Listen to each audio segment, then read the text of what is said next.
बदायूं में बच्चों के मर्डर ने जहां लोगों के दिल को दहला दिया है, वहीं अभी ये सवाल बना हुआ है कि मर्डर की असली वजह क्या है। मर्डर की वजह बेशक अभी तक सामने नहीं आई है, लेकिन इस केस में लगातार नए खुलासे हो रहे हैं। पीड़ित माता पिता, पुलिस तो तमाम बातें बता ही रही है।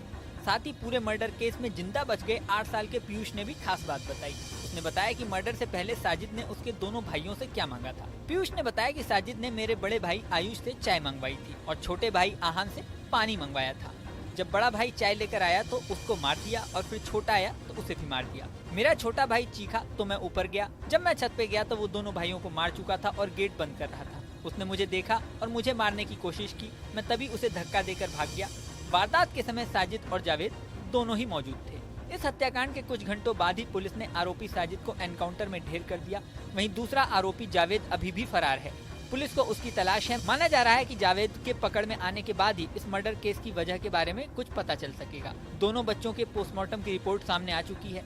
रिपोर्ट में पता चला है कि 13 साल के आयुष का गला रेतने के साथ ही सीने पर 4 वार किए गए थे। इसके साथ ही उसके हाथ पे भी वार किए गए थे। इसके अलावा 6 साल के आहान की पोस्टमार्टम रिपोर्ट में उसके गले पर भी चाकू से वार की बात कंफर्म हुई है। पोस्टमार्टम के बाद बुधवार को दोनों बच्चों के शव जैसे ही घर पहुंचे तो चित्कार मच गई। मां संगीता बेसुध होकर जमीन पर गिर गई। पिता विनोद समेत दादी का रो रो कर बुरा हाल हो गया। पुलिस के जवानों ने परिजनों को ढांढस बताया। मीडिया रिपोर्ट्स में बताया जा रहा है कि बच्चों के शव आने पर सिर्फ घर वाले ही नहीं, पूरा मोहल्ला गमगीन हो गया। मंगलवार शाम को भी बच्चों की हत्या की बात पता चलने पर पूरे मोहल्ले में आक्रोश फैल गया था। यही नहीं, शहर के कई लोगों ने गुस्से में तोड़फोड़ और आगजनी शुरू कर दी थी।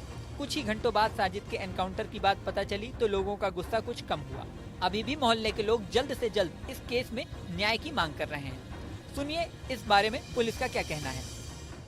कल घटना क्रम कुछ इस प्रकार का है कि ये जो व्यक्ति है आरोपी साजिद, वो अपना खोखा नाई का वो जो गरीब परिवार उसके घर के सामने रहता है, उसके घर में आना जाना भी था उसका।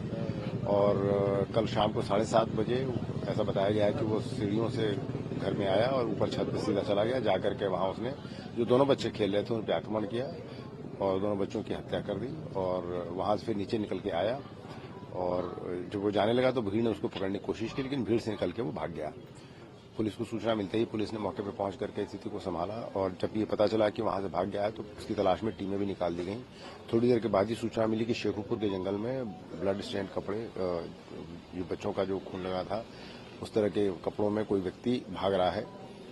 पुलिस ने घेराबंदी की, उसने पुलिस पार्टी पर फायर किया। जवाबी फायर में उसकी मृत्यु हो गई। इस समय लोगों की नजरें जावेद की गिरफ्तारी पर लगी हुई हैं। अब जावेद की गिरफ्तारी कब होती है और इस केस में आगे क्या खुलासा होता है, ये तो समय बताएगा। इस वीडियो में फिलहाल इतना ही, लेकिन जाने से पहले सबसे जरूरी बात, हमारे चैनल न्यूज नेशन को अगर आपने सब्सक्राइब नहीं किया है तो सब्सक्राइब कर दें। इसी के साथ स्क्रीन पर दिख रहा बेल आइकन प्रेस कर दें, जिससे हमारे नए नए वीडियोस की नोटिफिकेशन आपको मिलती रहे। बने रहें न्यूज नेशन के डिजिटल प्लेटफॉर्म पर।